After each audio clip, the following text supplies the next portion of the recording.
राम जन्मभूमी तीर्थक्षेत्राच्या मुख्य कार्यकारी अधिकारी पदासाठी स्थापन करण्यात आलेल्या समितीची पहिली बैठक आज दिल्लीमध्ये पार पडली। या समितीमध्ये निवृत्त न्यायमूर्ती प्रमोद कोहली, लेफ्टनंट जनरल निवृत्त विष्णुकांत चतुर्वेदी आणि साईबाबा संस्थान ट्रस्टचे माजी अध्यक्ष सुरेश हावडे यांचा समावेश आहे। आजच्या बैठकीमध्ये इच्छुक उमेदवार निवडीसाठी निकष निश्चित करण्यात आले आहेत। महिन्याभरामध्ये सीईओ निवड प्रक्रियाही पूर्ण करण्याचे समितीचे प्रयत्न आहेत।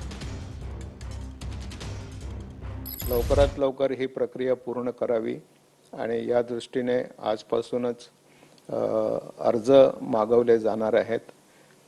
पूर्ण प्रक्रिया जी असेल ती ट्रान्सपरंट ठेवली जाईल।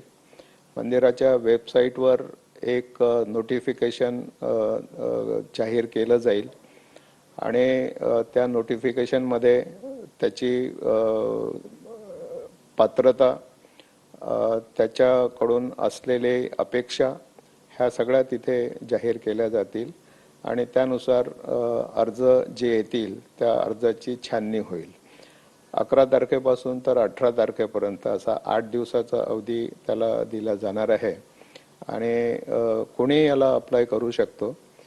प्रोफेशनल एक्सपिरियन्स, लार्ज स्केल मॅनेजमेंटचा एक्सपिरियन्स हा असणे गरजेचं आहे आणि प्रभू रामचंद्रामध्ये श्रद्धा, आस्था, भक्तिभाव हा असणे त्याचा गरजेचा आहे।